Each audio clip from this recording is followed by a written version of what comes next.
Bonjour à tous, aujourd'hui on se retrouve pour la présentation d'un livre. Il s'agit du grimoire de potions secrètes d'Émilie Court que j'ai reçu des éditions Bussière pour pouvoir le partager avec vous et je le trouve vraiment très bien fait.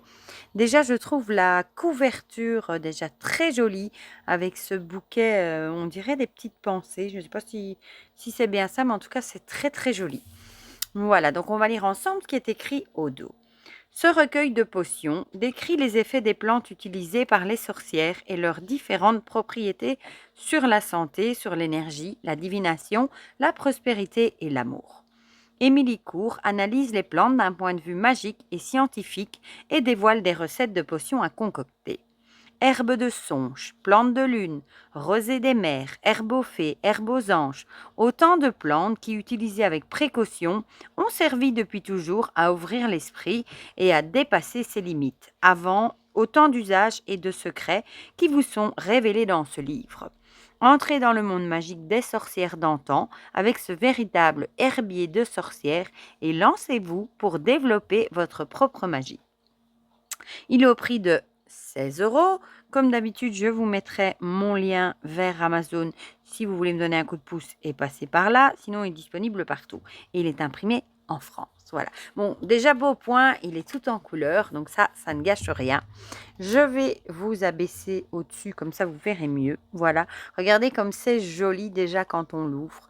Grimoire de potions secrètes avec ici un chaudron et des petites fioles. Je trouve ça très joli. Voilà. Et il a un papier effet grimoire justement, un peu jauni comme ça, c'est très beau. Donc on a une introduction, avec ici un petit conseil. Les avertissements évidemment, hein, avec les plantes, il faut faire attention, hein, il ne faut pas se tromper. Il y en a qui peuvent être très toxiques, donc il ne faut vraiment pas rater son coup. Les précautions, des méthodes de préparation des potions, la cueillette forcément, le séchage, la conservation, principaux ingrédients et outils. D'un point de vue magique. Alors, ici, on a calendrier week-end pour la récolte des végétaux. Voilà.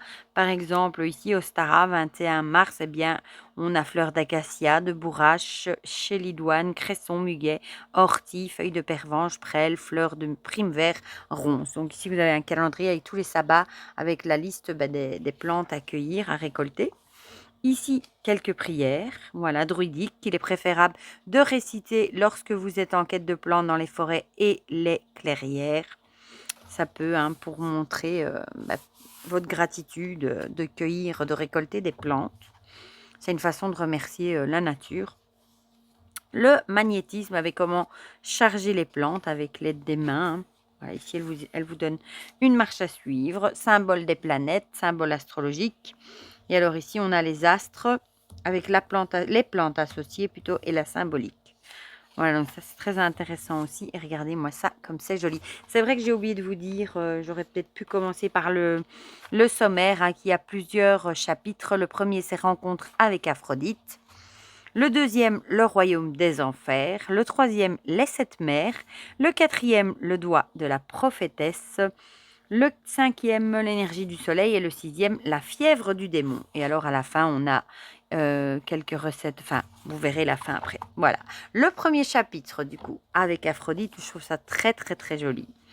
On a ici la plante avec son nom en latin, la maniguette, graine du paradis, sa description. Et puis, on a une recette.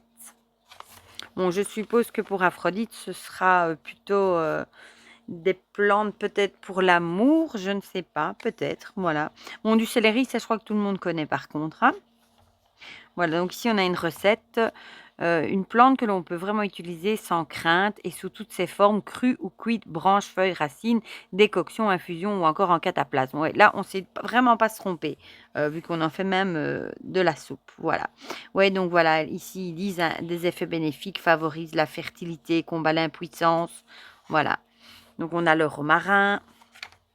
Je vous montre vite fait hein, la sarriette, la salse-pareille. Et c'est chouette qu'on a l'illustration. À chaque fois, on a des petites... Oui, j'osais pas le dire, mais c'est la première chose que j'ai eu en tête quand j'ai dit salse-pareille, qu'elle a été rendue célèbre par les petits personnages bleus, les schtroumpfs, évidemment. Hein. J'osais pas le dire, mais bon, comme elle a mis un petit... Comme elle a mis comme un petit post-it, bah, voilà, je peux le dire. Je me dis, je vais paraître bête si je parle des Schtroumpfs. C'était un de mes dessins animés préférés quand j'étais enfant. Donc, cependant, la plante et ses bienfaits ne sont pas une légende de la salle, c'est pareil. Ouais, je ne savais même pas qu'elle existait, honte à moi. Alors, tribulation terrestre, la capucine. Ici, on a les plantes du monde. Voici quelques-unes du coup. La deuxième partie avec les royaumes des enfers. Bon, là, je dirais que ce sont peut-être, ouais, aconites, c'est ça que j'allais dire, des plantes toxiques. Hein. L'aconique napelle. Oh, les illustrations sont vraiment jolies. Hein.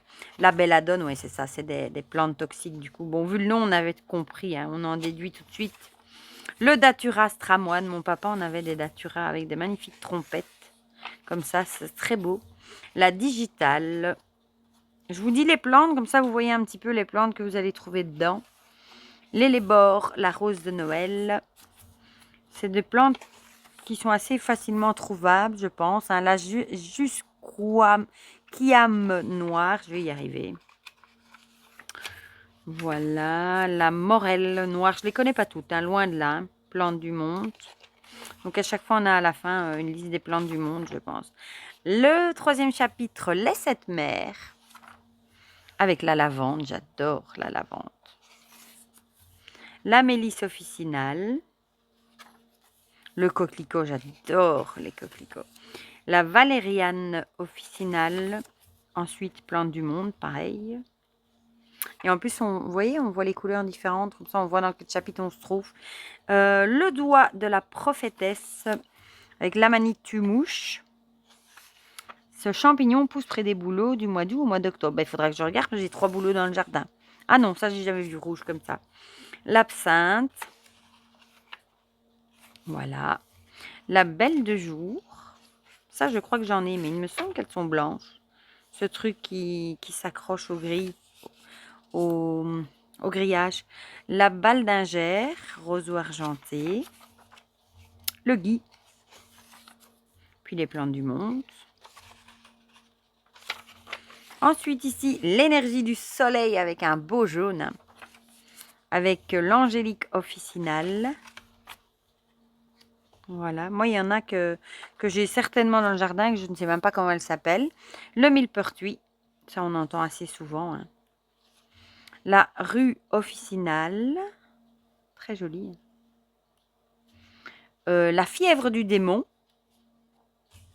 Avec Ephèdra, le balai de sorcière. Oh, c'est beau en rose comme ça. Bon, c'est ma couleur préférée, donc forcément.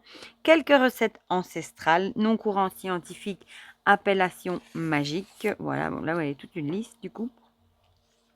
Et plus encore, ici, elle vous explique encore des petites choses. Le mot de la fin. Un lexique, ah bah ça c'est bien avec des définitions, il y en a plein que je connais pas. Hein. Oui, si, anti-asthmatique, ça quand même. Analgésique, ça quand même, mais par exemple, alcaloïde, ça je sais pas ce que c'est.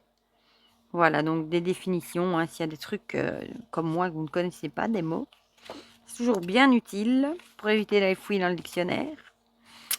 Ces sources, ça c'est toujours chouette à avoir. Et alors à la fin, on a le sommaire que je vous ai montré. Voilà, mais je le trouve, moi, très, très joli. J'adore les différentes couleurs qui sont en couleur, qu'on ait à chaque fois les plantes, ces petits effets un peu scrapbooking comme ça. Ça très joli aussi, voilà. Et pour un petit prix, ma foi, si vous avez envie de commencer avec des plantes, je le trouve vraiment très, très chouette. Si vous avez envie de faire des petits rituels, etc. Franchement, c'est une belle découverte. Voilà. Du coup, dites-moi dans les commentaires ce que vous en pensez, si vous aussi vous le trouvez beau, si vous l'avez, si c'est un sujet qui vous intéresse. Dites-moi tout ça dans les commentaires, comme ça on partage tout ça ensemble comme d'habitude. Et pour le reste, je vous fais plein de gros bisous et on se dit à très vite pour de prochaines vidéos. Bisous bisous.